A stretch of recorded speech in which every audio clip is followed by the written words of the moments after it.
잘 보니까 한 장을 그래도 다 읽었습니다. 같이 기도하고 말씀 생각하십시다. 하나님 아버지, 이제도 저희가 말씀 앞에 앉아 있사오니 살아계신 주님 앞에 있사오며 하나님께서 영광을 받으시고 말씀을 주심으로 부족하고 미천한 종이 말씀을 조금 해석하며 또 함께 묵상하며 말씀을 듣고 받으며 그래서 기록된 책의 말씀을 아무쪼록 조금이라도 깨닫게 하시고 거기에 담긴 진리와 교훈을 깨닫고 마음의 교훈을 얻음으로써 하나님을 더욱 잘 섬기고 사랑하고 주의 뜻대로 사는 저와 우리 모두가 되게 하여 주옵소서.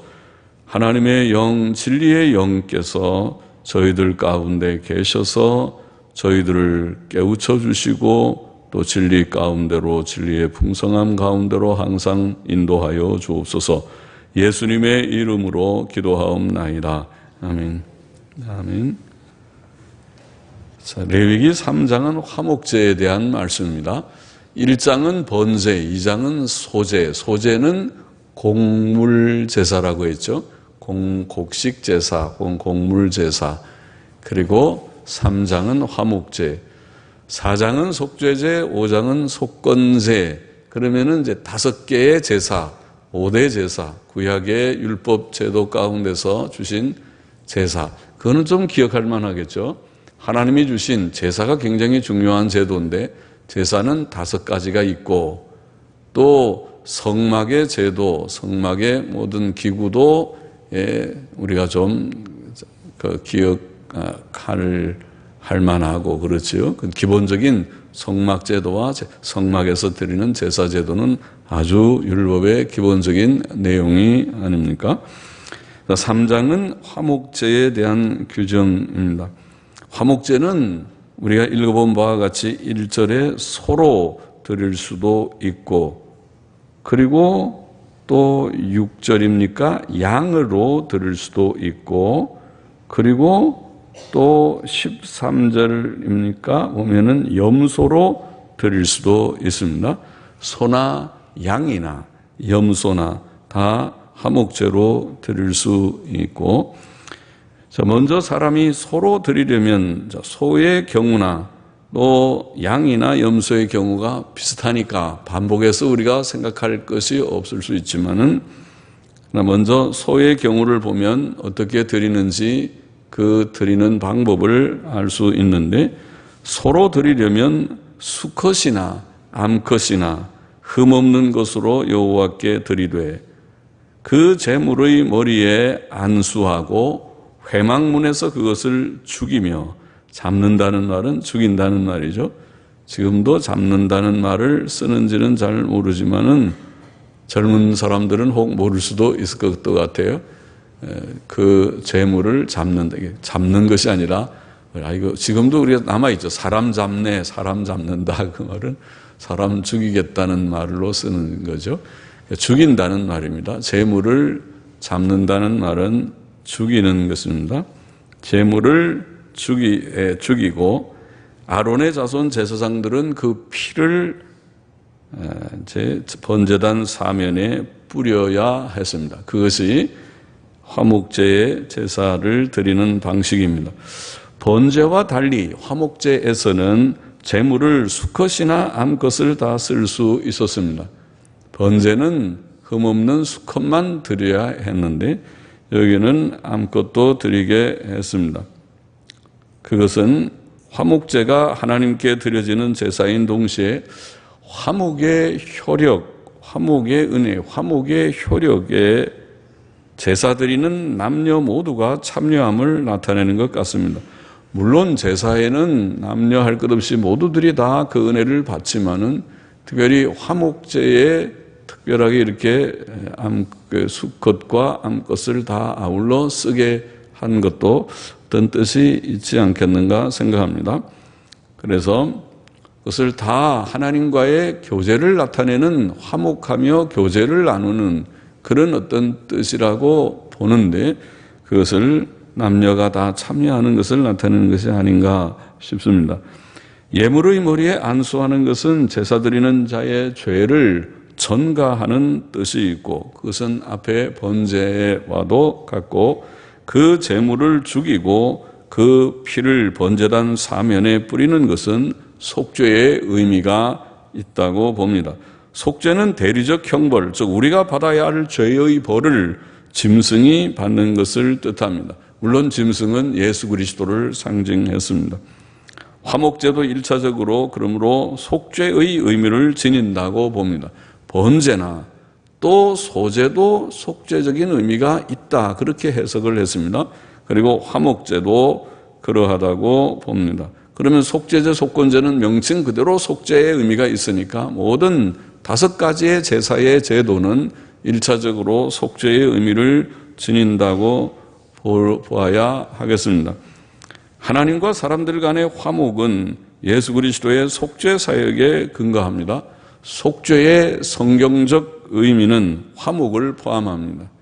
그래서 예수님께서 우리를 위하여 십자가에 죽으심으로 속죄를 이루셨다, 속죄 사역을 이루셨다고 할 때에 그 속죄의 의미 속에는 죄의 형벌을 대신 받으셨다는 뜻도 있고 또 지난번에 우리가 생각한 대로 하나님의 진노를 누그러뜨린다는 뜻도 있고 그리고 핏값을 주고 우리를 사셨다. 죄벌로부터 우리를 건지기 위하여 값을 주고 사셨다. 죄에 노예된 자들을 노예 해방을 시키듯이 값을 주고 사셨다는 뜻도 있고 하나님과 화목케 하시는 뜻도 있다고 봅니다. 그래서 화목의 의미가 속죄의 의미에 포함되어 있는 중요한 한 의미라고 봅니다. 3절 보십시다. 그는 또 그 화목제의 희생 중에서 여호와께 화제를 드릴지니, 자, 이렇게 피를 뿌려서 제사를 드리는 중에 하나님 앞에 화제, 불을 태워서 드려야 할 그런 부분이 있는데 그 화제는 무엇으로 드리는가? 곧 내장에 덮인 기름과 그 짐승의 내장에, 우리 사람 속에도 내장에 기름이 많이 있죠.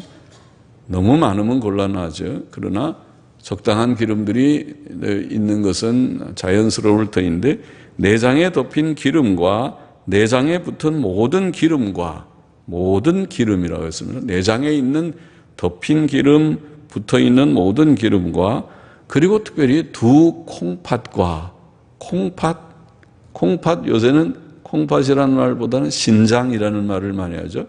신장, 투석, 신장이라는 말을 많이 써서 하는데 신장이고 콩팥이죠.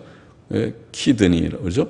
콩팥, 신장 2개가 있습니다. 양쪽에 두 콩팥과 그 위에 기름, 그 콩팥에도 붙어있는 기름이 있겠죠. 또 곧 허리 근방에 있는 것과 콩팥이 양쪽 허리 부분에 2개가 있겠죠. 그래서 그 허리 근방에 있는 기름들과 간에 덮인 거풀을, 간에도 덮여 있는 것이 기름기가 있는 거풀이 있겠죠. 거풀을 콩팥과 함께 취할 것이요. 콩팥이란 말을 또 썼습니다. 아론의 자손은 그것을 단 윗불 위에 있는 나무 위 번제물 위에, 번제단은 그 이름이 제단이 번제단이라고 하듯이 번제물이 항상 끊임이 없이 아침 저녁으로 계속해서 번제의 불이 붙어 있고 번제의 제물이 태워지고 있는 번제단이라고 보여지는데 그 번제물 위에다가 지금 이 기름과 두 콩팥을 태우라. 그것이 화제라. 이는 화제라. 하나님 앞에 불태워 드리는 제물이라. 화제라. 여호와께 향기로운 냄새니라. 이렇게 되어 있습니다.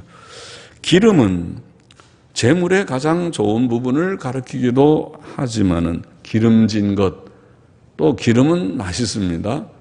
그래서 기름이 없는 고기 부분을 먹으면 좀 퍽퍽하다고 그러죠. 맛이 없고 순수한 단백질이긴 하겠지만은 맛이 좀 없고 기름이 있으면 맛이 있는데 그래서 젊은 사람들이 남자들이 삼겹살을 좋아하는데 그러나 몸에는 되게 나쁜 것이죠.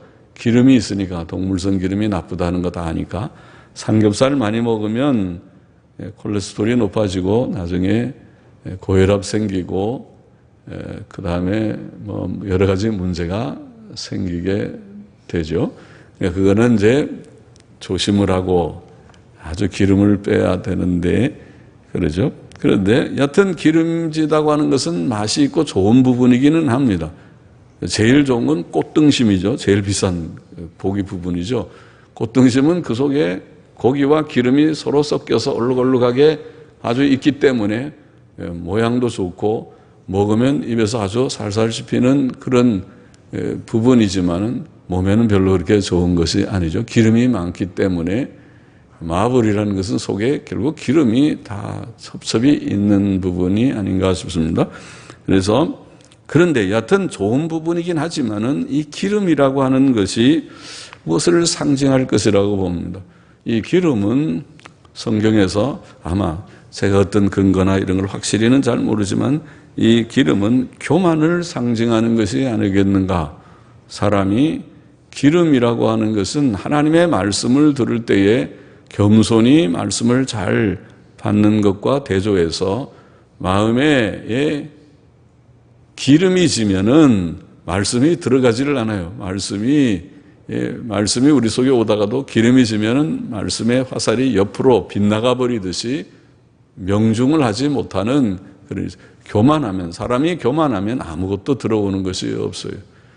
온유와 겸손이 있어야 순한 마음, 열린 마음으로 하나님의 말씀을 들을 수가 있을 것이고, 기름이 넘어지면 말씀이 들어오지 못하지 않겠느냐. 교만을 상징하는 것이 아니겠는가. 기름을 태워버리라.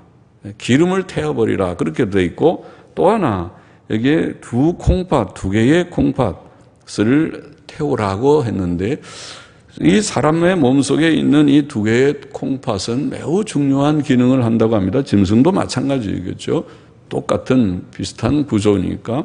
그래서 이 두 콩팥은 조그맣답니다. 우리 사람 속에 있는 콩팥은 10cm, 10cm면 한 뼘의 절반 정도밖에 안 되는 10cm, 길이가 10cm, 너비가 5cm니까 조그만 것입니다. 모양은 완두콩처럼 꼭 생겼습니다. 그런 콩팥인데 그 속에는 각각 두 개, 한 개당 100만 개의 작은 신장 단위라고 하는 아주 오묘한 그런 구조로 되어 있어요. 100만 개가 되는, 100만 개면 엄청 많은 거죠. 그게 있어서 피가, 모든 몸에 있는 피가 일단은 신장을 통과합니다. 신장을 통과하면서 모든, 그걸 이제 어려운 말로 책의 무슨 항상성의 조절이라든가 표현을 뭐 그렇게 어렵게 하더라고. 항상 우리의 몸을 유지시켜주는 조절 기능을 합니다. 다시 말하면 몸속의 모든 불순한 것들이 신장을 통과하면서 불순물이 다 제거되어서 거기에서 연결되는 것이 요도관으로 내려가서 오줌으로 빠져버리는 것입니다. 그렇게 이 굉장히 조그만 10cm도 안 되는 길이의 조그만 이 신장, 콩팥이라는 기능은 아주 중요한 기능을 합니다. 신장이 망가지면 사람이 큰일 나죠. 그래서 신장투석이라는 것을 해야 겨우 살아가고, 만일 그렇게 투석하지 못하면 얼굴이 막 붓고 온 몸의 기능이 떨어져 결국 죽게 되기도 하죠. 자, 이 중요한 기능의 그런 기능은 곧 노폐물을 피 속에 노폐물을 걸러 주어서 피를 깨끗하게 하는 것이다. 쉽게 말하면 그런 기능이라고 보여집니다. 여하튼 하나님께서는 이 중요한 기름, 가장 좋은 부분인 기름과 두 콩팥을, 그것을 화제로 드리라, 그것을 태우라고 그렇게 명하십니다. 그것은 우리 속의 교만과 노폐물을 같은 죄성을 깨끗하게 해야 함을 상징하는 것이 아닌가 싶습니다. 교만과 죄성을 다 태워버리는 것은 매우 의미 있는 그러한 일이죠. 또 화목제도 번제나 소제처럼 하나님께 향기로운 냄새가 되는 제사이었습니다. 그래서 3장 5절 16절에 향기로운 냄새라는 말을 두 번이나 하고 있습니다. 그것은 번제나 소제처럼 하나님의 진노를 누그러뜨리는 냄새, 그렇게 우리가 지난 시간에도 설명했죠. 하나님의 진노를 누그러뜨리는 냄새라는 속죄적 의미가 있다고 보입니다. 화목제도 1차적으로는 속죄를 의미한다고 봅니다. 그것은 특히 하나님과의 화목, 즉 하나님과의 교제의 회복을 상징한다고 봅니다. 모든 제사는 기본적으로 속죄를 의미한다고 봅니다. 그것은 예수 그리스도께서 십자가의 죽으심으로 이루어졌습니다. 우리는 예수 그리스도 안에서 하나님과 화목해야 합니다. 화목하게 되었습니다. 예수님을 믿음으로 하나님과 우리의 죄로 인하여 원수되었던 관계가 회복되었습니다. 화목하는 관계로 회복되었습니다. 자, 6절부터 11절은 화목제물이 양인 경우에 대해서 말씀하고 있고 12절부터는 염소인 경우에 대해서 말씀하는데 그 화목제를 드리는 그런 방식은 비슷합니다. 양의 경우에 화목제의 화제의 내용물로 양의 미려골에서라는 말이 있죠. 그 기름 곧 미려골, 미려골은 꼬리뼈를 가리키는 말인데 꼬리뼈에서 밴 기름진 꼬리를 언급했고 또 화목제의 화제는 여호와께 드리는 식물이라는 표현이 11절, 16절에 두 번 나와 있습니다. 식물이라는 표현은 그것이 하나님의 식탁에 놓여지는 식물과 같다. 그것은 하나님과의 식탁 교제를 상징하는 것이라고 보입니다. 그것은 하나님께 드리는 식물일 뿐만 아니라 제사 드리는 자들과 다른 이들도 그것의 나머지 부분을 먹을 수 있는 음식이었습니다. 다른 제사와 다르게 5개 제사 중에서 유독 화목제만 제사를 드리는 사람이 자기가 드린 그 제물 중에 화제로 드리는 기름과 두 콩팥은 불태워 드리고, 물론 피는 제사장이 뿌리고 번제단에 뿌리게 되고, 그 외에 그 고기를 제사 드리는 사람도 또 제사장도 일부를 그것을 먹을 수 있는 하나님과의 교제의 회복으로 식탁 교제를 나누는, 우리가 사이 좋은 사람들 간에 식사하죠. 사이가 좋지 않은 사람이랑 같이 식사하면 얹히죠. 그러면은 편하지를 못해요. 식사가 기쁨의 식사가 되지를 못하겠죠. 그와 같이 하나님과 식사를 나눌 수 있다는 것은 참된 교제를 상징한다고 하겠습니다. 그래서 하나님의 음식이 되고 또 그 음식의 일부를 제사 드리는 우리로 먹도록 하나님이 허용하심으로써 하나님과 우리가 식탁 교제를 나눈 것 같은 그런 상징이 화목제의 그런 제도이었다고 말할 수 있습니다. 16절 중간에 보면은 모든 기름은 여호와의 것이니라. 너희는 기름과 피를 먹지 말라. 이는 너희 모든 처소에서 대대로 영원한 규례니라. 하나님께서는 제물의 모든 기름을 자기 것으로 구별하셨습니다. 기름은 가장 맛있는 부분입니다. 하나님의 이 규정은 오늘날 의학적 지식으로는 건강상에도 매우 좋습니다. 동물성 기름이 사람의 혈관 내벽에 불순물을 끼게 만들며 혈압을 높이고 동맥경화나 뇌졸중을 일으킨다는 사실은 오늘날 많이 알려진 상식이 되었습니다. 자, 본장의 교훈은 무엇입니까? 첫째로 죄인은 하나님과 화목해야 합니다. 화목제도 1차적으로 속죄의 의미를 가졌습니다. 그것은 제사 드리는 자가 그 제물의 머리에 안수하고 그것을 죽이고 그 피를 제사장으로 하여금 번제단 사면에 뿌리게 하는 행위에서 잘 드러나 있습니다. 그런데 이 속죄 사역은 화목이라는 뜻을 가졌습니다. 화목은 성경적 속죄 개념의 한 요소입니다. 예수께서는 십자가의 죽으심으로 하나님과 우리를 화목케 하셨습니다. 로마서 5장 10절은 우리가 원수되었을 때에 그 아들의 죽으심으로 말미암아 하나님으로 더불어 화목되었은즉 그렇게 말씀합니다.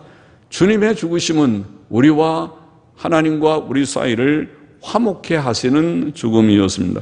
고린도후서 5장 18절에도 모든 것이 하나님께로 났나니 저가 그리스도로 말미암아 우리를 자기와 화목하게 하셨다고 말씀했고, 에베소서 2장 14절 이하에도 그는 우리의 화평이신지라 둘로 하나를 만드사 중간에 막힌 담을 허시고 원수된 것 곧 의문에 속한, 의문은 글자죠. 글자, 율법 조문을 말합니다.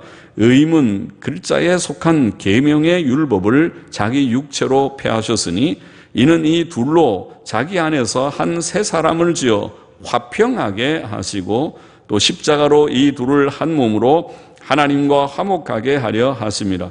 원수된 것을 십자가로 소멸하시고 또 오셔서 먼데 있는 너희에게, 먼데 있는 너희는 이방인들을 가리켰죠. 우리를 가리켰습니다. 먼데 있는 너희에게 평안을 전하시고 가까운 데 있는 자들, 가까운 데 있는 자들은 유대인을 가리켰는데 유대인들에게 평안을 전하셨으니 이는 저로 말미암아 우리 둘이 이방인이든 유대인이든 우리 둘이 한 성령 안에서 아버지께 나아감을 얻게 하려 하십니다. 우리도 또 유대인들도 다 하나님과 죄로 인하여 원수되었던 상태에 있었는데 예수 그리스도의 십자가의 죽으심으로 말미암아 이제 화목하게 되었다. 이방인도 유대인도 다 하나님과 예수 그리스도로 말미암아 화목하게 되어서 함께 하나님을 섬기는 자들이 되었다는 것을 설명한 것입니다. 죄인들은 하나님과 원수관계에 지금도 있습니다. 그러나 예수 그리스도의 속죄의 죽음으로 말미암아 우리는 화목하게 되었습니다. 하나님과의 화목을 말하는 것입니다. 예수 그리스도께서는 우리의 화평이십니다.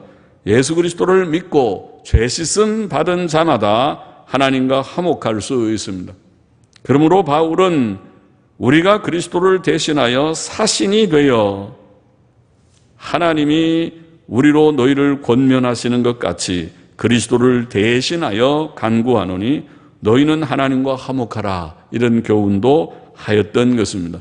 하나님과 화목지 못한 분이 하나도 없기를 바랍니다. 다 화목하셨습니까? 하나님께 나아갈 수 있는 담력을 얻으셨습니까? 아직도 하나님 대하기가 마음에 거리끼고 두려워서 눈을 피하는 그런 죄인이 있습니까? 죄를 지으면 그렇게 됩니다. 사람이 죄를 지으면 하나님을 피하게 되는 것입니다. 이치가 비슷합니다. 우리 어린아이들이 엄마 아빠 말씀 어기고 잘못하면은 괜히 딴청 부리는 것처럼 엄마 아빠랑 눈을 마주치지 않습니다. 저 뒷방 구석에 가서 장난감하고 놀든지 딴청하고 있어요. 무슨 사고 저지른 그 경우에 그렇게 하죠. 그와 똑같습니다.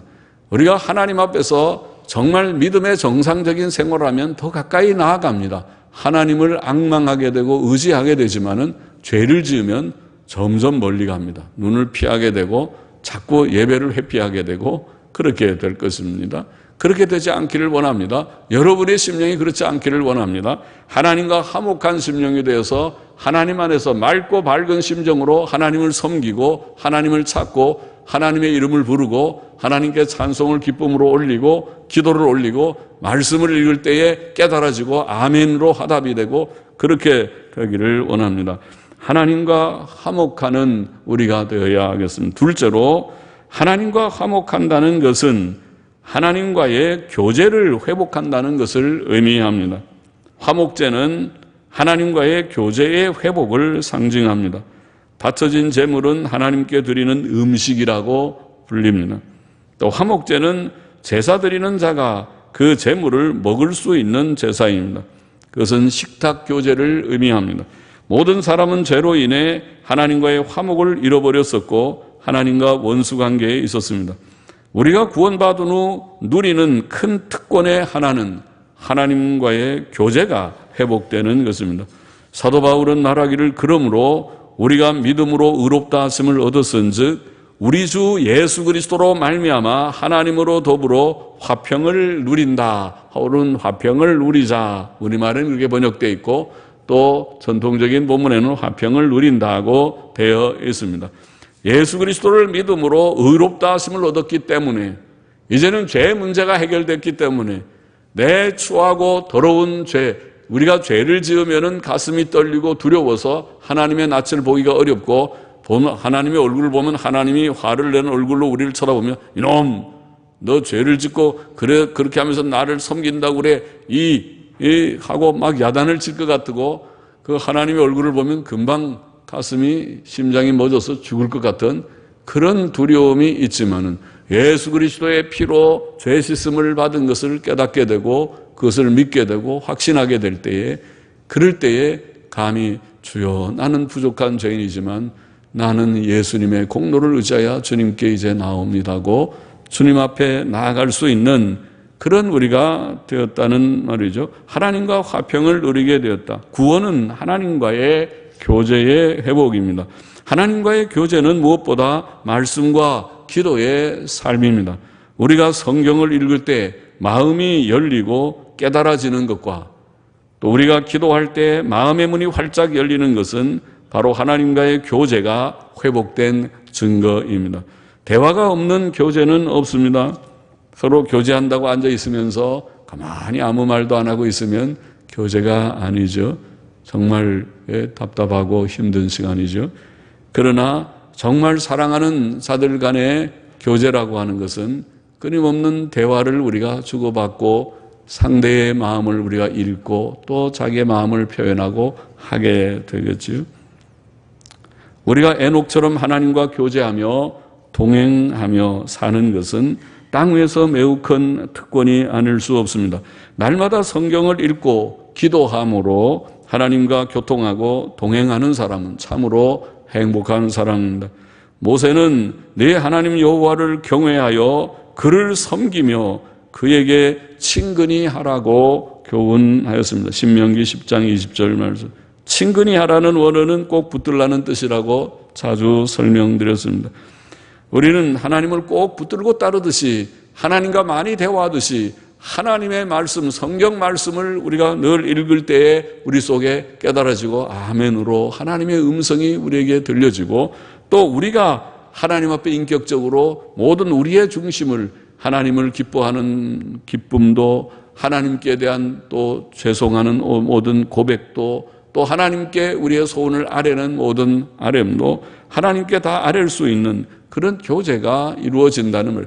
하나님께서는 성경을 통하여 우리에게 말씀하시고 우리는 기도를 통해서 하나님 앞에 우리의 중심을 다 토하듯이 아뢰게 된다는 말입니다.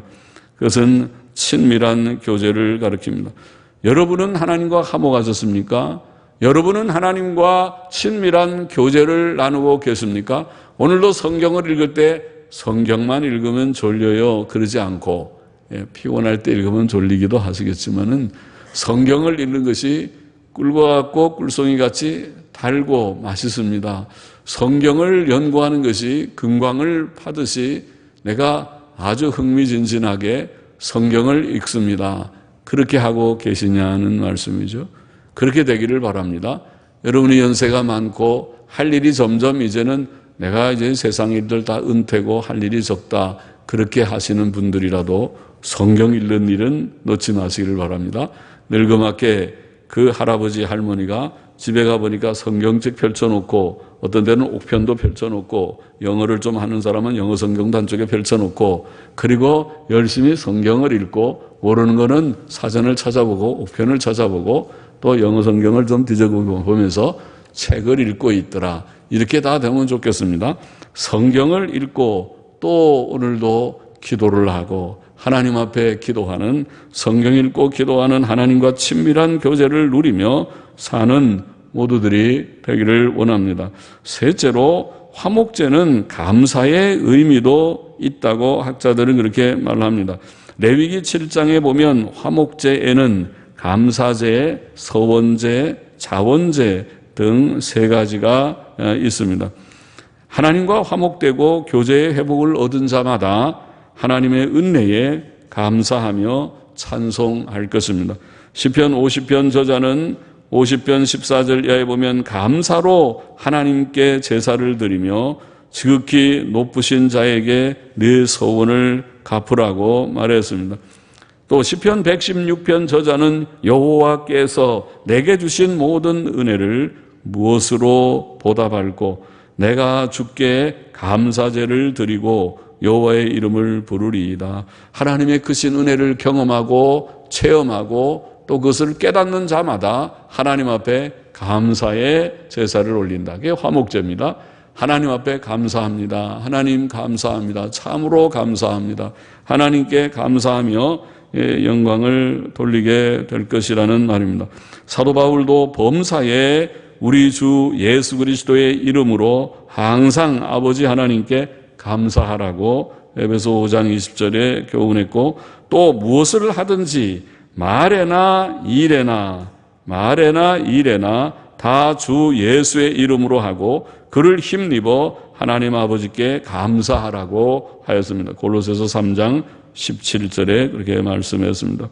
우리는 하나님의 구원의 은혜, 곧 죄인이었던 우리가 하나님과 화목하고 하나님과의 교제가 회복된 일을 묵상하며 깨닫고 하나님께 감사와 찬송을 올리는 우리가 되어야 하겠습니다. 하나님과 화목했습니까? 하나님과 밀접한 교제가 이제 회복되셨습니까? 그리고 늘 하나님의 은혜를 깨닫고 감사로 주께 영광을 돌리고 있습니까? 오늘 화목제를 우리가 생각하면서 이 질문을 마음속에 스스로 질문하고 또 바른 대답을 할 수 있게 되기를 원합니다. 기도하십시다. 하나님 아버지 감사합니다.